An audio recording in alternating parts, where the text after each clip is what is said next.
नमस्कार। इस वक्त हमारे साथ खास बातचीत के लिए जुड़ी है लाहौल स्पीति से एकमात्र महिला विधायक अ, अनुराधा राणा जी। अनुराधा राणा जी, बहुत-बहुत स्वागत है आपका थैंक फर्स्ट यू, वर्डिक मीडिया में। Thank you ji. मैम, विधानसभा सत्र चल रहा है। कांग्रेस पर कई आरोप जो है वो भाजपा लगा रही है। सबसे पहले इसको लेकर क्या कहेंगे? आरोप पे मैं ज़्यादा कुछ नहीं कहूँगी क्योंकि हमारे से ऊपर कई सीनियर लोग हैं जिनका हक बनता है इस बारे में बात करना। बाकी आरोप प्रत्यारोप चलता है, राजनीति है ये। और आप देख सकते हैं कि इसमें हमारे पिछले 2 दिन बर्बाद भी हुए विधानसभा विशेष सेशन की अगर बात की जाए। क्योंकि विपक्ष की तरफ से प्रस्ताव लाया गया था, स्थगन प्रस्ताव, जिसके कारण जितने भी हमारे दिन भर की जो भी प्रक्रिया थी वो सारी स्थगित हो गई। और भ्रष्टाचार पे उन्होंने स्थगन प्रस्ताव लाया था, तो दोनों पक्ष विपक्ष से आरोप प्रत्यारोप हुआ और उस वजह से मुझे लगता है कि हमारे 2 दिन बर्बाद भी हुए। तो इस तरह का चलता रहता है, राजनीति है, पर हम कोशिश करते हैं कि हमारी यही कोशिश है कि हम लोगों के मुद्दे यहाँ पे उठा सकें, जिस चीज़ के लिए हमें जनता ने चुनकर भेजा है। तो यही रिक्वेस्ट करते हैं और मुझे लगता है मुद्दों पे बात होनी चाहिए और आप देख सकते हैं कि किस तरह के मुद्दे हमारे मीडिया में अब उभर के आ रहे हैं। जी। इसके अलावा कांग्रेस की गारंटियों को लेकर लगातार भाजपा जो है निशाने साध रहा है। देखिए, ये न्यूज़ भी देखने को मिली थी कि मंडी में एक महिला के खाते में पहले तो जो सम्मान राशि है वो 4500 रुपए जाती है, लेकिन बाद में जो है वो कट जाती है। उस पर क्या कहेंगे आप? ये जो मंडी का आप घटनाक्रम बता रहे हैं मेरे नॉलेज में नहीं है वैसे, और तो इसमें मैं कोई टिप्पणी नहीं करना चाहूँगी। जहाँ तक गारंटीज़ की बात है तो सबसे बड़ी गारंटी ओपीएस बहाली की थी, जो हमारी सरकार ने फर्स्ट कैबिनेट से करके दिखाया। दूसरी जहाँ तक बात की जाए या दूध का उचित मूल्य देने की बात, वो भी दिया जा रहा है। गोबर का जो 2 रुपये खरीदने की बात की, उस दिशा में सरकार आगे बढ़ी है। रोज़गार की दृष्टि से उसमें भी सरकार आगे बढ़ी है। या महिलाओं को 1500 रुपये देने की बात आती है, तो ये भी चरणबद्ध तरीके से शुरू किया गया है। और मैं अपने विधानसभा क्षेत्र की बात करूँ, जैसे लाहौल स्पीति से मैं प्रतिनिधित्व करती हूँ, तो वहाँ हमारी महिलाओं को इसका लाभ मिल रहा है। चरणबद्ध तरीके से इसको शुरू किया गया और पहला हमारा ज़िला ऐसा है जहाँ से इसकी शुरुआत की गई थी। तो हर योजना में कुछ ना कुछ क्राइटेरिया सेट होता है। आप सबको इसका लाभ एक तरफ नहीं दे सकते क्योंकि उससे तो पूरी अर्थव्यवस्था आपकी चौपट हो जाएगी। तो क्रमबद्ध तरीके से सरकार इसमें आगे बढ़ रही है और जितनी भी गारंटीज़ थी उसको अगले 5 वर्षों में पूरा कंप्लीट किया जाएगा। जी। लाहौल स्पीति की जनता ने आपको जो है पहली बार जिताकर भेजा है, तो महिलाओं को कई उम्मीद आपसे होगी कि हमारे लिए भी कुछ किया जाए, तो वुमेन एम्पावरमेंट को लेकर क्या कुछ कहेगी? जी बिल्कुल, क्योंकि महिलाएं हमारे आदि आबादी का प्रतिनिधित्व करती हैं और हमारे लिए फ़ख्र की बात है कि महिलाओं और सभी के प्यार से आज हम इस विधानसभा में लोगों का प्रतिनिधित्व कर पा रहे हैं। और महिलाओं से संबंधित जो भी मुद्दे, इसकी दिशा में भी हम कोशिश कर रहे हैं आगे बढ़े। अगर मैं अभी रिसेंटली अपने विधानसभा का एग्जांपल लूँ, उदाहरण दूँ, तो महिलाओं को सशक्त करने की दिशा में हमने एक महत्वपूर्ण कदम ये उठाया है कि क्योंकि हमारी महिलाएं वहाँ पे निटिंग बहुत करती है, जुराबे बुनती हैं, तो कहीं ना कहीं मार्केट में उनको उचित दाम उसका नहीं मिल पाता। और हमारे जो सॉक्स है, वुलन सॉक्स है, या जो दूसरे दस्ताने बनाए जाते हैं, इसको जीआई टैग मिला है, जो कि बड़ी उपलब्धि हमारे ज़िला के लिए है। तो इसी दिशा में आगे बढ़ते हुए हमने ये फैसला लिया है कि जो भी इवेंट हमारा प्रशासनिक और डिपार्टमेंट के स्तर पे होता है, उसमें इन सॉक्स को दिया जाएगा शॉल के जगह पे, ताकि ये प्रमोट हो और महिलाओं को इसका डायरेक्ट बेनिफिट हो और महिलाओं से डायरेक्टली परचेज़ किया जाएगा, बीच में किसी बिचौलियों को ना रखते हुए। तो इस तरह के हम कदम उठाने जा रहे हैं और ये कदम हमने उठाया है। आगे आने वाले समय में और भी जो मुद्दे महिलाओं से जुड़े, इसको विधानसभा में उठाया जाएगा। जी मैम, आज शून्यकाल हुआ, आपने अपने विधानसभा क्षेत्र में टोल टैक्स का मुद्दा जो है वो उठाया। उसको लेकर क्या कहेगी? कितना महत्वपूर्ण मानती है कि विधानसभा सत्र में शून्यकाल होना चाहिए?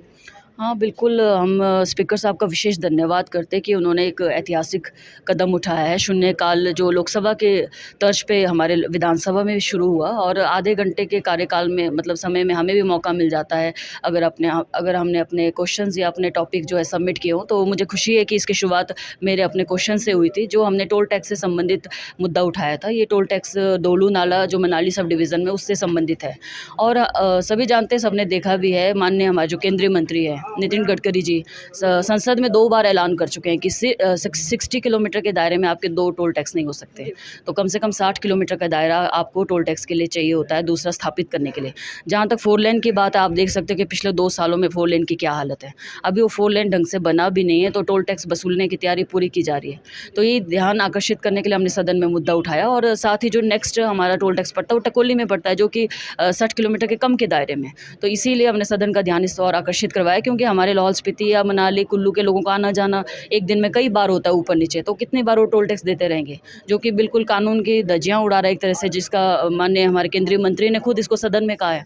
तो यही ध्यान आकर्षित करवाया और मुझे खुशी है कि पीडब्ल्यूडी मिनिस्टर माननीय श्री विक्रमादित्य जी ने इसका रिप्लाई भी दिया और उन्होंने आश्वासन दिया कि इस मुद्दे को वो केंद्रीय मंत्री के संज्ञान में लाएंगे। लाहौल स्पीति में एक गाँव भी बताया जा रहा है, धंसने की कगार पर है, उसको लेकर क्या कहेंगे? सदन में क्या आपने ये मुद्दा उठाया है? जी बिल्कुल, पहला जो हमारा मानसून सत्र हुआ था, उस समय हमने ये मुद्दा, पहले दिन मैंने यही मुद्दा उठाया था। आपदा प्रभावित जितने भी हमारे गाँव या क्षेत्र है, जिसमें जिस गाँव की आप बात कर रहे हो उस गाँव का नाम लिंडूर है। तो जालमा नाला एक वहाँ नाला पड़ता है, जिसके संबंधित ये पंचायत और गाँव है, जहाँ पे लिंडूर गाँव हमारा ऊपरी क्षेत्र में आता है। और लगातार 3-4 सालों से इसकी हालत ये है कि स्लाइड वहाँ पे लगातार हो रहा है, कटाव वहाँ पे हो रहा है, क्योंकि नाले में बाढ़ आती है उस वजह से।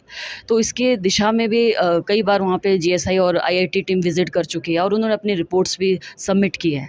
और स्टेट गवर्नमेंट की तरफ से जो भी कार्य किया जा सकता था उस दिशा में हम आगे बढ़ रहे हैं, क्योंकि उनकी पहली रिकमेंडेशन थी कि वहाँ पे सीपेज को रोका जाए। क्योंकि जोशीमठ का आप एग्जांपल देख सकते हो, जहाँ पे उस तरह के जो क्रैक्स डेवलप हुए थे वो हमारे वहाँ पे भी हो रहे हैं।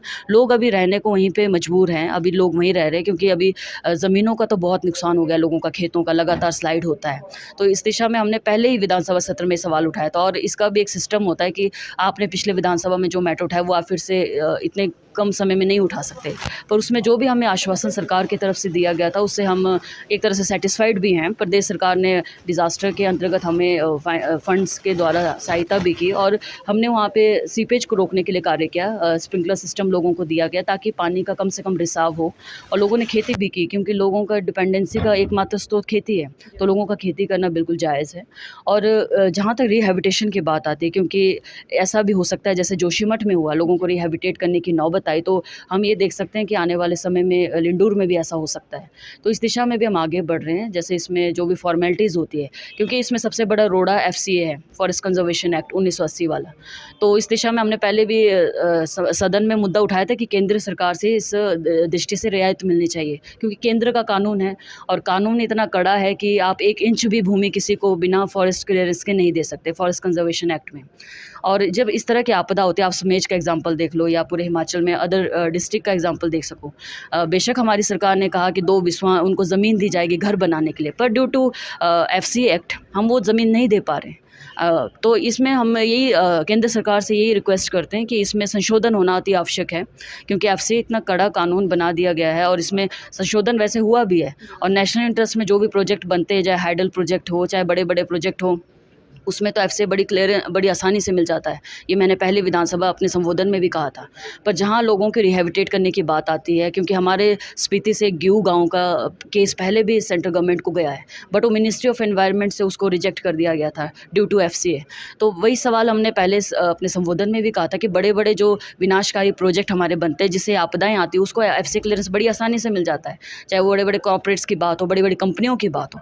पर जहाँ गाँव को बसाने की बात आती है, जहाँ लोगों के मतलब जान एक तरह से अपना सब जोखिम पे और सब कुछ दाव पे लगा दिया, लोगों की आजीविका का सवाल है, वहाँ पे ये कानून के नाम पे जो इस तरीके से मतलब लोगों के साथ एक तरह से सहयोग नहीं किया जा रहा है। तो ये हम रिक्वेस्ट करते हैं सेंट्रल गवर्नमेंट से। और आज ये सदन में फिर से संकल्प लाया गया था माननीय राजस्व मंत्री के द्वारा, जिसमें हमने भी बोलना था, बट क्योंकि हम पहले इसमें विधानसभा सत्र में ये बोल चुके हैं और हमसे ज़्यादा और भी वक्ता बोलने वाले थे, तो वो रिपीट नहीं हो सकता। वो सब जानते एक प्रोसेस होता है विधानसभा में बोलने का। पर आज भी हमारी मांग वही सेम है, ये हम चाहते हैं कि केंद्र से सरकार से इसमें रियायत मिली जाए, इसमें संशोधन होना अति आवश्यक है। Thank you. Thank you. तो देखिए, तमाम मुद्दों को लेकर हमने लाहौल स्पीति की विधायक अनुराधा राणा से बातचीत की, चाहे इनके विधानसभा क्षेत्र के मुद्दे हैं या फिर अन्य कुछ मुद्दे। देखिए, केंद्र सरकार में जो एफसीए का कानून है, इसको लेकर भी संशोधन की मांग जो है वो लगातार ये कर रहे हैं। तो फिलहाल के लिए इतना ही। देखते रहिए फर्स्ट वर्डिक्ट मीडिया। धन्यवाद।